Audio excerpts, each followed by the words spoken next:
Profit and loss chapter को भी include कर लिया गया है। दूसरा है आपका 3D से, जिसमें आपका ट्रायंगल चैप्टर है।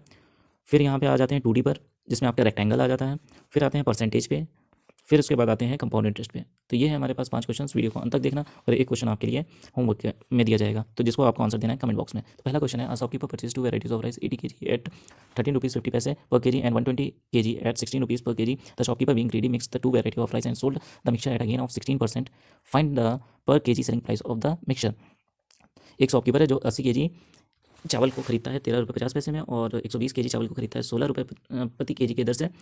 फिर शॉपकीपर लालची है, इसलिए ये दोनों चावलों को मिक्स कर देता है और उसमें 16% का लाभ कमाता है। तो बताइए कि पर केजी सेलिंग प्राइस क्या है मिक्सचर का। ओके, तो ये पहला क्वेश्चन ही आपका आज का होमवर्क होगा। फिर अगले वाले क्वेश्चन पे बढ़ते हैं। The perimeter of a triangle is 28 centimetre and inradius is 2.5। Find the area of the triangle. तो इन रेडियस का फॉर्मूला होता है R equal to delta upon S. S होता है सेमी पेरीमीटर, डेल्टा होता है एरिया। आर की value दे रखी हुई है 2.5, डेल्टा की वैल्यू आपको निकालनी है। एस जो है वो 28 का हाफ यानी 14, तो डेल्टा बराबर हो जाएगा 2.5 इंटू 14, तो 14 पच्चीस 70, 14 दूना 28 यानी 35 सेंटीमीटर स्क्वायर आपका आंसर हो जाएगा। अगला क्वेश्चन हम लोग देखते हैं। The ratio of the length and the breadth of a rectangle is 4:3 and the area of the rectangle is 6912 square centimetre. Find the ratio of the breadth and the area of the rectangle. देखो 4x इन और 3x मान लेंगे, तो 4 3 12, 12x square की value दे रखी हुई है 6912। 12 से इसको काटो तो 12 पच्चीस 60, बचा 9, 12 सत्ते 84, बचा 7, 12 छः 72, तो ये x की वैल्यू यहाँ से आई 24। अब देखो ब्रेथ, ब्रेथ कितना है यहाँ पे 3x, ठीक है, ब्रेथ है 3x, एरिया कितना है 4 3 12, 12x स्क्वायर, तो x से एक x गया, 3 1 3, 3 4 12, तो 1:4 इंटू 24, तो आपका आंसर आ जाएगा 1:96। ठीक है, अगला क्वेश्चन आपके पास है क्वेश्चन नंबर 4। ये है परसेंटेज चैप्टर से। In an election between 2 candidates one got 55% of the total valid votes, 20% of the votes were invalid. यानी 55% जो है एक ने गेन कर लिया है जो कि वैलिड वोट का है, और 20% को हमने इनवैलिड घोषित कर दिया गया है। अगर टोटल नंबर ऑफ वोट्स 7500 हैं, तो बताइए कि number of valid votes that the other candidate got.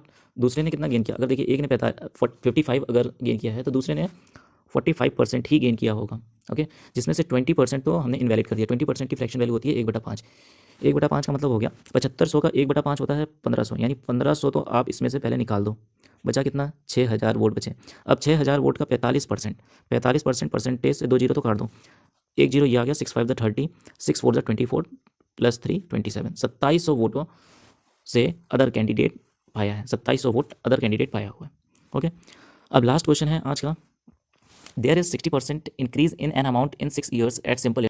आज का आखिरी क्वेश्चन है कंपाउंड इंटरेस्ट पे। There is 60% increase in an amount in 6 years at simple interest, what will be the compound interest of ₹12,000 after 3 years at the same rate. आपसे compound interest पूछा है, ठीक है।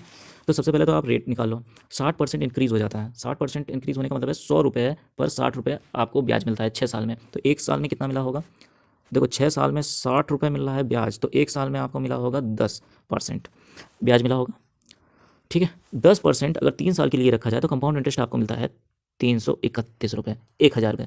तो 12 पर कितना, तो 12 पर 12 एकम 12, 12 3 36, 37, 12 3 36 और 3 39, ये आपका हो जाएगा